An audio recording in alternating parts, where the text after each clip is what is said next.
नमस्ते, हमेशा खुश रहो। I Jevin Jyoti Kumawat, faculty of education methodology, department science and technology. Students, in last class I have discussed the topic micro teaching, concept and components. Today we will go for the objective of micro teaching. क्या उद्देश्य होने चाहिए सूक्ष्म शिक्षण के, उस बारे में हम चर्चा करेंगे। देखिए, सूक्ष्म शिक्षण के निम्नलिखित उद्देश्य हैं। इसमें प्रशिक्षण देने वाले अध्यापक को कक्षा के अंतर्गत परिस्थितियों की जटिलताओं को कम कर अध्यापन कार्य उपलब्ध कराना होता है, पहला ऑब्जेक्टिव। दूसरा, अध्यापकों के दोषों को पहचानना और उनके व्यवहार को सुधारने के लिए तुरंत पुष्टि करना भी होता है। अधिक नियंत्रित निर्देशन प्रक्रिया तथा निरीक्षण द्वारा अध्यापन कार्य को सुधारना इसका मुख्य उद्देश्य है। तो ये तीन उद्देश्यों के द्वारा माइक्रो टीचिंग की ओर बढ़ा जाता है। इन तीन उद्देश्यों की पूर्ति होना जरूरी है। देखिए, शैक्षणिक महाविद्यालयों में माइक्रो टीचिंग को आरंभ करने के कुछ स्पेसिफिक उद्देश्य हैं। दुग्गल शर्मा द्वारा शैक्षणिक महाविद्यालयों में सूक्ष्म शिक्षण को आरंभ करने के उद्देश्यों की कुछ सूची प्रदान की गई। उस सूची में निम्नलिखित पॉइंट की ओर इंगित किया गया। पहला है लैबोरेटरी कंडीशंस, प्रयोगात्मक स्थितियों में छात्र अध्यापकों के विश्लेषण करने तथा शिक्षण प्रवृत्ति विकसित करने के लिए तैयार करना। सेकंड, नौसिखिए अध्यापकों में पर्याप्त आत्मविश्वास पैदा करके धीरे धीरे उन्हें वास्तविक कक्षा स्थितियों में उतारना। थर्ड, शिक्षण के अनिवार्य कौशलों का गहन प्रशिक्षण देने के लिए भी आवश्यकता हुई छात्र अध्यापकों के शिक्षा संबंधी जितने भी एकेडमिक क्षमता है वो मिलाकर पीयर्स ग्रुप में शामिल किया गया और उन्हें रीइंफोर्समेंट किया गया।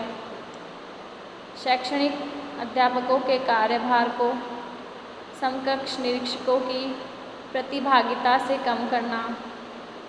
शैक्षणिक महाविद्यालयों में अनुरूपण स्थितियों में शैक्षणिक कौशलों का अभ्यास करके विद्यालयों में अभ्यास के बोझ को कम किया गया। मानव संसाधनों का अधिकाधिक उपयोग करके समय, धन एवं साधनों के विषय में भी बचत करना इसका मुख्य उद्देश्य रहा।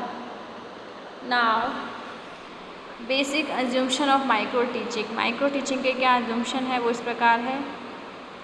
पहला जो है, अध्यापक के व्यवहार का परिष्करण। एक अध्यापक के शैक्षणिक व्यवहार का कक्षा में निरीक्षण किया जा सकता है, वो माइक्रो टीचिंग के द्वारा ही संभव है। त्रुटियों को दूर करना, रिमूवल ऑफ ड्रॉबैक्स। शिक्षण क्षमताओं में कमियों को ढूंढा जा सकता है और फिर उनको सुधारा जा सकता है। यह भी इसका उद्देश्य है, यह भी एक बेसिक अज्यूम्शन है। देन, घटी हुई जटिलता। वास्तविक कक्षा स्थितियों में आने वाली मुश्किलों को कम किया जा सकता है। प्रारंभ में अध्यापकों को प्रशिक्षण देते समय कक्षा का आकार, समय, अवधि, शिक्षण, विषय, सामग्री आदि को कम किया जा सकता है।